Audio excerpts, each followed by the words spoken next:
ब्रह्मणा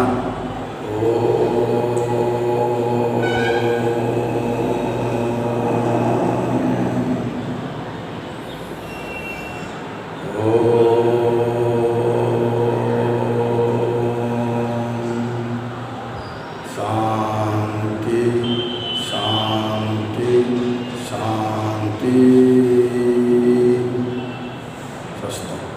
नमस्कार पिला माने आपण मान आज क्लास को स्वागत।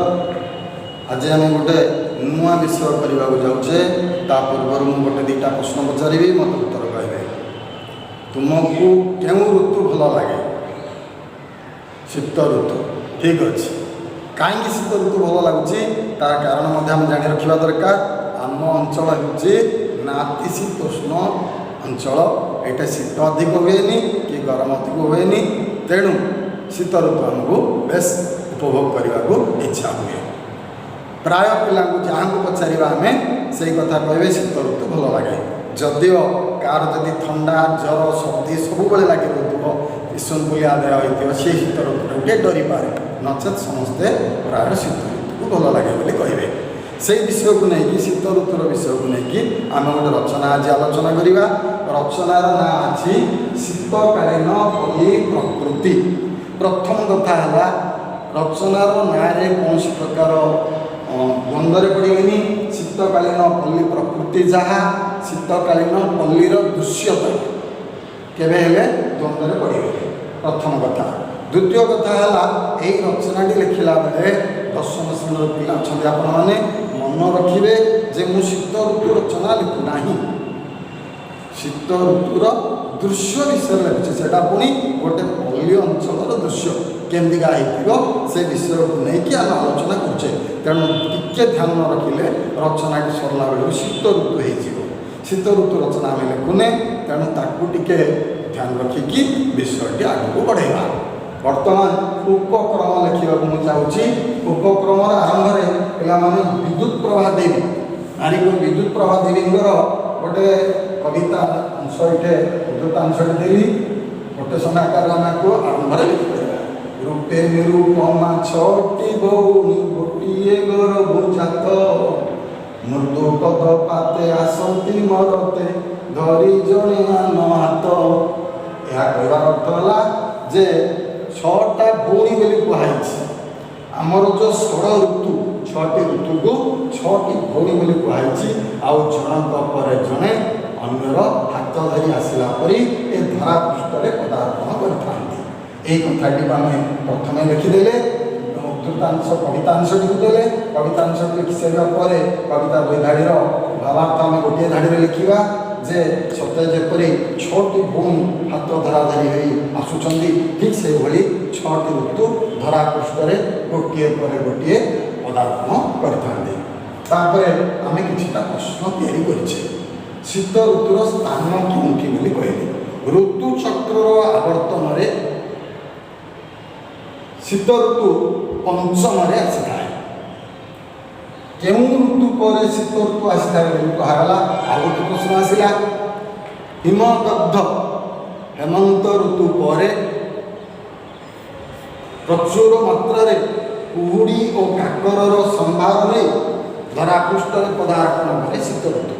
पुणी थे कही रखुच्छी हेमदग्ध हेमंत ऋतु पर भरपूर कुहुड़ी और काकर संभार नहीं धरापृष्ठ में पदार्पण करे शीत ऋतु। तृतीय आम आ गए प्रश्न करवा क्यों 2 मास को शीत ऋतु कहुए।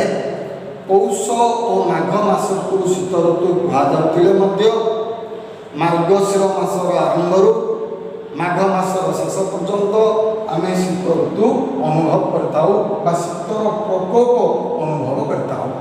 आस आ गए प्रश्न शीत ऋतु ग्रामांचल ना सहरांचल अधिक अनुभूत हुए? उभय यह ग्रामांचल और सहरांचल अनुभूत होते सहरांचल अपेक्षा ग्रामांचल शीत ऋतुर अनुभूति सामान्य निआरा अधिक अनुभूत होता है। परवर्ती प्रश्न में से प्रश्न पचरागला पल्ली भूमि यह कहीं अधिक मनोलोभा होता है? पल्ली अंचल मानक बिल बाड़ी नई नाल इत्यादि रही पहाड़ पर्वत इत्यादि रही कारणरू एठारे शीतर प्रकोप अधिक थाए एवं अधिक मनलोभा होता है।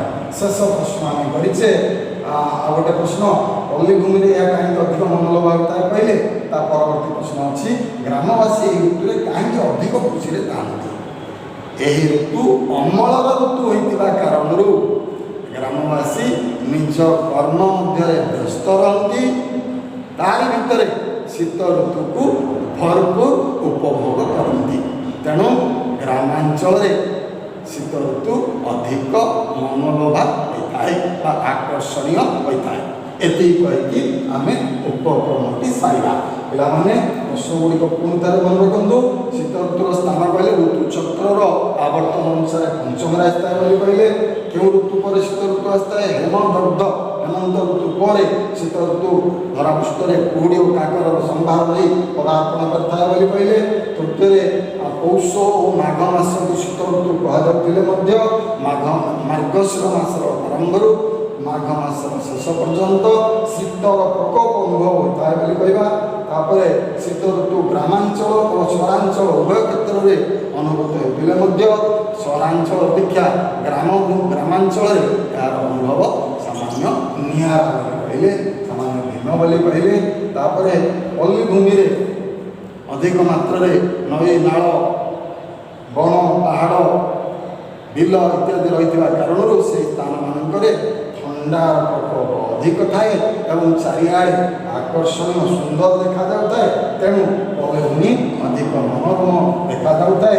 यही समय अमलर ऋतु अटे तेणु ग्रामवासी निज कर्म में व्यस्त रहती तारी मध्य शीत ऋतु को भरपूर उपभोग करती तेणु ग्रामांचल शीत ऋतुर अनुभूति अत्यंत मनोलोभा एति कहीकि आम सारा।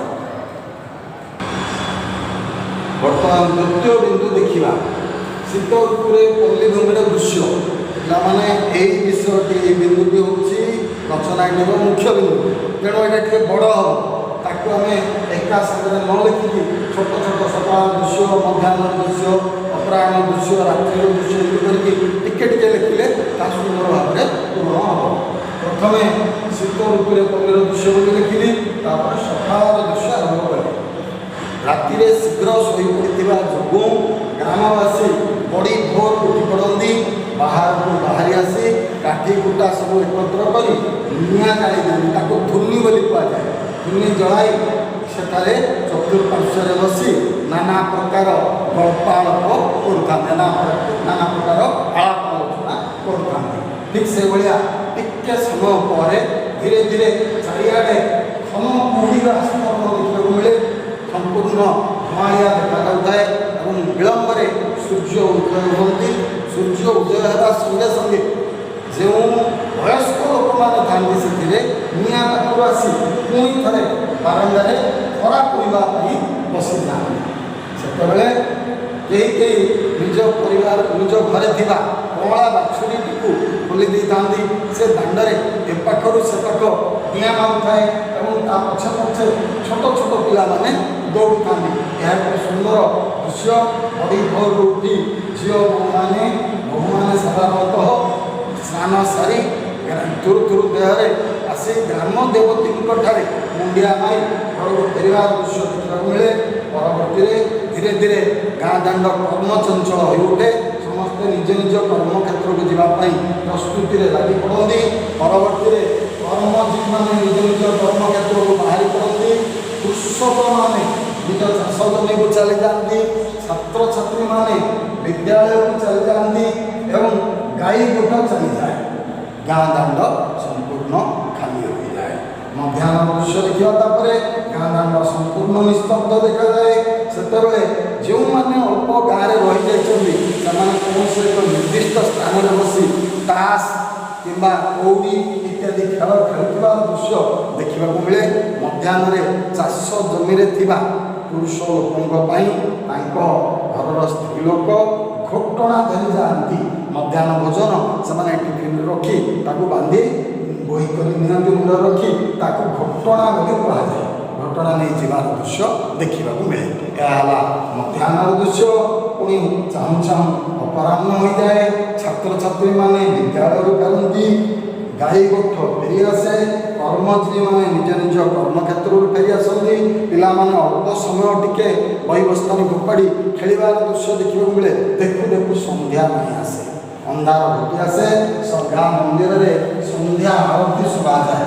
ସେତେବେଳେ କେତେକ ଲୋକ ନିଜର କାମରୁ ଫେରିବା ପରେ ସଫାସୁତୁରା ହୋଇ ସନ୍ଧ୍ୟା ଆଳତୀରେ ଯୋଗ ଦିଅନ୍ତି ଏବଂ ପରବର୍ତ୍ତୀରେ ଅଳ୍ପ ସମୟ ପାଇଁ ଧର୍ମ ଚର୍ଚ୍ଚା କରି ଫେରିବାର ଦୃଶ୍ୟ ଦେଖିବାକୁ ମିଳେ। ରାତ୍ରି ହୋଇଯାଏ। ରାତ୍ରିର ପ୍ରକୋପ ରାତ୍ରି ଯେତେ ବଢ଼ୁଥାଏ ଶୀତର ପ୍ରକୋପ ସେତେ ବଢ଼ୁଥାଏ। ସେତେବେଳେ ଧନୀ ଲୋକମାନେ ବିଭିନ୍ନ ପ୍ରକାର ଶୀତ ବସ୍ତ୍ର ପରିଧାନ କରି ଘୋଡ଼ି ହୋଇ ସୁଖରେ କାଳାତିପାତ କରୁଥିଲା ବେଳେ ଗରିବ ଲୋକମାନେ ଅତ୍ୟନ୍ତ କଷ୍ଟ ଅନୁଭବ କରିଥାନ୍ତି। ଶୀତ ସେମାନଙ୍କ ପାଇଁ ସତେ ଯେପରି ମହାବଳ ଭାଗ ପଞ୍ଝା ଖୋଲି ତାଙ୍କରି ଉପରକୁ ଲମ୍ଫ ପ୍ରଦାନ କରୁଛି ଏଭଳି ଅନୁଭବ କରନ୍ତି। ତାଙ୍କ ଘରେ ଥିବା ଗନ୍ଥା ପଟି ସବୁ ଘୋଡ଼ି ହେଲେ ମଧ୍ୟ ଶୀତ ଦାଉରୁ ରକ୍ଷା ପାଇବାର କଷ୍ଟ ହୁଏ। ସେଥିପାଇଁ ଏଠାରେ ଗୋଟେ ମଧୁସୂଦନର କବିତାର ପଂକ୍ତି ଆମେ ଦେଇପାରିବା। ଧନବନ୍ତ ଜନେ ଶରୀରେ ଶୀତ ବସ୍ତ୍ର ରହିବେ, ଧରିତେ ଭାଗ୍ୟକୁ ଆଦରି ଶୀତ କଷ୍ଟ ସହିଲେ। ଏଭଳିଆ ଲେଖିପାରିବା ଗୋଟେ। ଗରିବ ଲୋକ ଏବଂ ଧନୀ ଲୋକଙ୍କ ଭିତରେ ଯେଉଁ ପାର୍ଥକ୍ୟ ତାକୁ ଆମେ ଏଥିରେ ସୂଚାଇ ପାରିଲେ। ଏଭଳି ଭାବରେ ପଲ୍ଲୀର ଦୃଶ୍ୟ ଲେଖିଲା ବେଳକୁ ଟିକେ ଧ୍ୟାନ ଦେବା। ସକାଳଠାରୁ ଆରମ୍ଭ କରି ରାତ୍ରି ପର୍ଯ୍ୟନ୍ତ ମୁଁ ଲେଖିଲି। ଯେଉଁ ସମୟରୁ ଆରମ୍ଭ କରିଥିଲି ସେହି ସମୟରେ ସାରିଲି ଏବଂ ତାରି ଭିତରେ ବହୁମାନଙ୍କର କଥା, କୃଷକମାନଙ୍କର କଥା, ବୃଦ୍ଧମାନଙ୍କର କଥା, ପିଲାମାନଙ୍କର କଥା, କର୍ମଜୀବୀଙ୍କ କଥା, ଛାତ୍ରଛାତ୍ରୀଙ୍କ କଥା, ଗାଈ ଗୋଠର କଥା, ବାଛୁରୀ କଥା, ସମସ୍ତଙ୍କ କଥା ତାରି ଭିତରେ ମୁଁ କହିଲି। ଏସବୁ ଯେମିତି ରହିବ ତାକୁ ଧ୍ୟାନ ଦେବା। ଏହିଭଳି ଭାବରେ ଦୃଶ୍ୟ ବର୍ଣ୍ଣନା ସାରିବା। ଋତୁର ଫୁଲ ଫଳ ପନିପରିବା ଇତ୍ୟାଦିର ଦୃଶ୍ୟ ଆମେ ବର୍ଣ୍ଣନା କରିବାକୁ ଯାଉଛେ।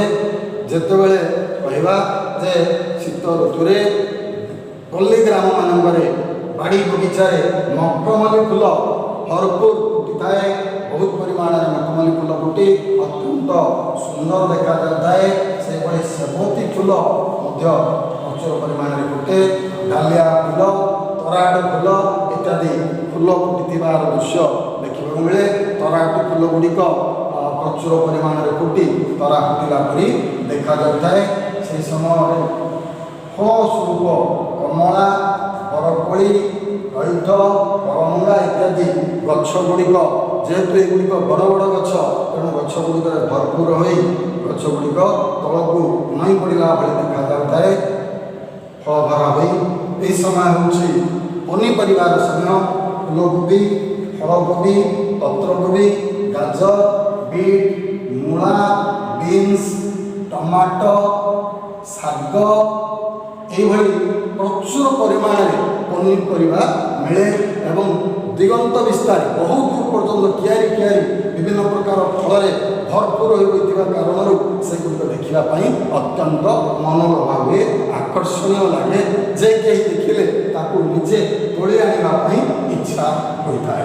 ସେଭଳି ଦିଗନ୍ତ ବିସ୍ତାରୀ ସୋରିଷ ଫୁଲର କ୍ଷେତ, ହଳଦୀ ଗୁରୁ ଗୁରୁ ସୋରିଷ ଫୁଲ ଚାଦର ବିଛାଇଲା ପରି ଦେଖାଯାଉଥାଏ ବହୁତ ଦୂର ପର୍ଯ୍ୟନ୍ତ। ପାଚିଲା ଧାନ କ୍ଷେତ, ସୁନେଲି ରଙ୍ଗର ପାଚିଲା ଧାନ କ୍ଷେତ କେଣ୍ଡା କେଣ୍ଡା ହୋଇ ଧାନ ଝୁଲୁଥାଏ। ସେଗୁଡ଼ିକ ଦେଖି କୃଷକ ଆତ୍ମବିଭୋର ହେବାର ଦୃଶ୍ୟ ଦେଖିବାକୁ ମିଳେ। ଏହିଭଳି ଏହି ସମୟରେ ସମସ୍ତ ଦୃଶ୍ୟ ଦେଖିବାକୁ ଆମେ ପାଇଥାଉ। ଫୁଲ, ଫଳ, ପନିପରିବା, ଶସ୍ୟ ଏହିଭଳି ଆ ସହିତ ବିରି, ମୁଗ ଇତ୍ୟାଦିର ମଧ୍ୟ ଦୃଶ୍ୟ ଦେଖିବାକୁ ମିଳେ। ସବୁ ହୋଇଥାଏ ଏବଂ ସେଗୁଡ଼ିକୁ ସେମାନେ ନେଇ ଖୁସିରେ ଥାଆନ୍ତି। ସେଗୁଡ଼ିକୁ ତୋଳି ଆଣି ସେଗୁଡ଼ିକୁ ବିକ୍ରି କରି ଦୁଇ ପଇସା ରୋଜଗାର କରିବା କାରଣରୁ ଆନନ୍ଦରେ ସମୟ ଅତିବାହିତ କରୁଥାନ୍ତି। ତାପରେ ଆସିବା ପର୍ବପର୍ବାଣୀର ଦୃଶ୍ୟ। ଆମେ ପର୍ବପର୍ବାଣୀ ବିଷୟରେ କହୁଛୁ ପିଲାମାନେ। ଏହି ସମୟରେ ପର୍ବପର୍ବାଣୀର ମହତ୍ଵ କହିବା ଆମର ଉଦ୍ଦେଶ୍ୟ ନୁହଁ। ଆମେ କ'ଣ କହିବା, ସେତେବେଳେ କ'ଣ ସବୁ ଦେଖିବାକୁ ମିଳେ ସେଇ କଥା ଆମେ କହିବା। ମାର୍ଗଶିର ମାସର ଆରମ୍ଭରୁ ଶେଷ ପର୍ଯ୍ୟନ୍ତ ମାସ ସାରା ଗୁରୁବାର, ମାଣବସା ଗୁରୁବାର ଦେଖିବାକୁ ମିଳିଥାଏ। ବୁଧବାର ଦିନ ମଧ୍ୟରାତ୍ରି ପର୍ଯ୍ୟନ୍ତ ମା' ମାନେ ଦାଣ୍ଡ ବାରିରେ ଚିତା ଦେଉଥିବାର ଦୃଶ୍ୟ ଦେଖିବାକୁ ମିଳେ। ପୁଣି ବଡ଼ି ଭୋରରୁ ଉଠି ହୁଳହୁଳି ଦେଇ ବନ୍ଦାପନା କରି ମାଙ୍କର ପୂଜା ଅର୍ଚ୍ଚନା କରିବାର ଦୃଶ୍ୟ ଦେଖିବାକୁ ମିଳେ। ସେମିତି ପ୍ରଥମାଷ୍ଟମୀରେ ପରିବାରର ପ୍ରଥମ ସନ୍ତାନମାନେ ନବବସ୍ତ୍ର ପରିଧାନ କରି ବନ୍ଦାପନା କରାଯାଏ, ତାହା ଦେଖିବାକୁ ମିଳେ। ଶାମ୍ବ ଦଶମୀ ମା ମାନେ ଏକତ୍ରିତ ହୋଇ ସୂର୍ଯ୍ୟ କିରଣ ପଡ଼ୁଥିବା ସ୍ଥାନରେ ସୂର୍ଯ୍ୟ ପୂଜା କରିବାର ଦୃଶ୍ୟ ଦେଖିବାକୁ ମିଳେ। ଠିକ୍ ସେହିଭଳି ଧନୁ ସଂକ୍ରାନ୍ତିରେ ଧନୁ ମୁଆଁ ପୂଜା କରାଯାଏ ଏବଂ ମକର ସଂକ୍ରାନ୍ତି ଯାହା 3 ଦିନ ଧରି ପାଳନ କରିଥାନ୍ତି। ବିଶେଷ କରି ତେଲୁଗୁ ସମ୍ପ୍ରଦାୟର ଲୋକମାନେ ଏହାକୁ ଅଧିକ ମାତ୍ରାରେ ପାଳନ କରନ୍ତି। 3 ଦିନ ଧରି ଗୋଟିଏ ଦିନ ନିଆଁ ଜଳାଯାଏ ଅଗ୍ନି ସହିତ, କାଳେ ଶୀତର ପ୍ରକୋପ ଦୂର ହେବ ଏହି ବିଶ୍ୱାସ ଆମର ରହିଛି। ଗୋଟିଏ ଦିନକୁ ଭୋଗୀ କୁହାଯାଏ। ମକର ଏବଂ ପୋଙ୍ଗଲ, ମକର ସଂକ୍ରାନ୍ତିରେ ମକର ଚାଉଳ ଇତ୍ୟାଦିର ବ୍ୟବହାର ମଧ୍ୟ ଦେଖିବାକୁ ମିଳେ। ଶେଷରେ ମାଘ ମାସ ଶେଷ ବେଳକୁ ପଞ୍ଚମୀ, ମାଘ ମାସ ଶୁକ୍ଳ ପଞ୍ଚମୀରେ ତ୍ରିପଞ୍ଚମୀ ହୋଇଥାଏ। ସରସ୍ୱତୀ ପୂଜା ସମସ୍ତ ଛାତ୍ରଛାତ୍ରୀଙ୍କର ଏହା ଆନନ୍ଦର ଦିନ। ସମସ୍ତେ ନୂତନ ବସ୍ତ୍ର ପରିଧାନ କରି ବିଦ୍ୟାଳୟମାନଙ୍କରେ ପୂଜା ଅର୍ଚ୍ଚନା ଯିବାର ଦୃଶ୍ୟ ଦେଖିବାକୁ ମିଳେ। ଏହି ସମୟମାନଙ୍କରେ ଗାଁ ଗଣ୍ଡାରେ ଗ୍ରାମଭୂମିମାନଙ୍କରେ ଏକ ଧାର୍ମିକ ବାତାବରଣ ସୃଷ୍ଟି ହୋଇଥାଏ। ଏକ ଧାର୍ମିକ ବାତାବରଣରେ ସେମାନେ ଆତ୍ମବିଭୋର ଥାନ୍ତି, ସେମାନେ ମଜବୁତ ଥାନ୍ତି ଏବଂ ଆନନ୍ଦରେ ଏହି ଉତ୍ସବ ଗୁଡ଼ିକ ପାଳନ କରୁଥିବାର ଦୃଶ୍ୟ ଦେଖିବାକୁ ମିଳେ। ତେବେ ଏଇଥିରେ ଆମେ ଫୁଲ ଫଳ ପନିପରିବା ବିଷୟରେ ଯାହା କହିବା କଥା କହିଲେ, ସେସବୁରେ କ'ଣ ଦେଖିବାକୁ ମିଳୁଛି କହିଲେ, ଠିକ୍ ସେମିତି ପର୍ବପର୍ବାଣିରେ ଆମକୁ କ'ଣ ଦେଖିବାକୁ ମିଳୁଛି ସେ ବିଷୟରେ କହିଲେ। ବର୍ତ୍ତମାନ ଆଉ ଗୋଟିଏ ବିଷୟ ରହିଲା ଶେଷ କଥା।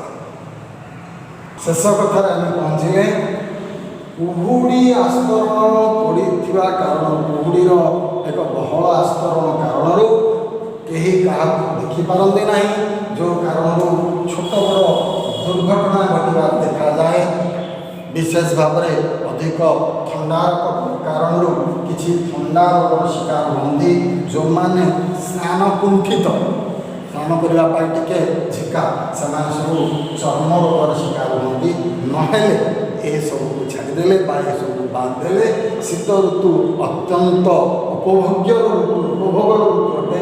ସମସ୍ତେ ଖୁସି ମନାଇଥାନ୍ତି, ସମସ୍ତେ ଅଧିକ ବିଶ୍ରାମ ସୁଖ ନେଇଥାନ୍ତି।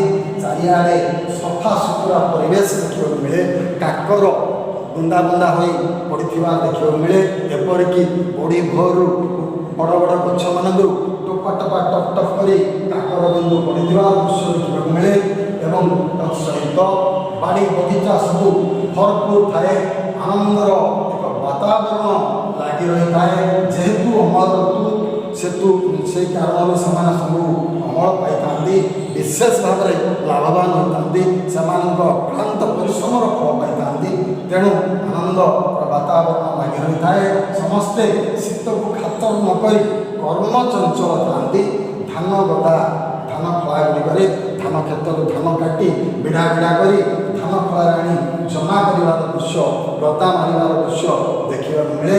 ଏ ସମସ୍ତ ଦୃଶ୍ୟ କେବଳ ଗ୍ରାମାଞ୍ଚଳରେ ସମ୍ଭବ ଏବଂ ଏ ସମସ୍ତ ଦୃଶ୍ୟ ଅତ୍ୟନ୍ତ ମନଲୋଭା ଓ ଆକର୍ଷଣୀୟ ଦୃଶ୍ୟ ଅଟେ।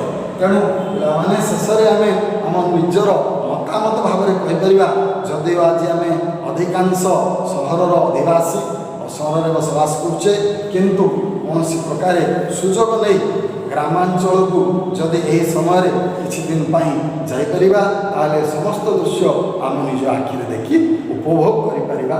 ସମସ୍ତ ଦୃଶ୍ୟ ଯେ କେତେ ଆକର୍ଷଣୀୟ, ଚିତ୍ତାକର୍ଷକ, ତାହା ଆମେ ନିଜେ ଅନୁଭବ କରିପାରିବା। ଏହିଭଳି ଭାବରେ ରଚନାଟି ସାରିବା। ରଚନାଟି ସରିଛି ଏବଂ ନିଶ୍ଚିତ ରୂପେ ଲେଖିବା ପାଇଁ ସହଜ ରଚନା ଅଛି। ଆପଣମାନେ ଲେଖାଟିକୁ ସାରିବେ। କୌଣସି କ୍ଷେତ୍ରରେ କିଛି ବି ସନ୍ଦେହ ଆସିଲେ ଫୋନ୍ କରିକି ପଚାରିପାରିବେ ଏବଂ ଖାତାରେ ଲେଖିଲା ବେଳେ ଧ୍ୟାନ ରଖିବେ ଯେଉଁ ବିନ୍ଦୁ ଗୁଡ଼ିକ ଲେଖାଯାଇଛି ତାକୁ ଆଧାର କରି ଲେଖିବା ପାଇଁ। ଧନ୍ୟବାଦ।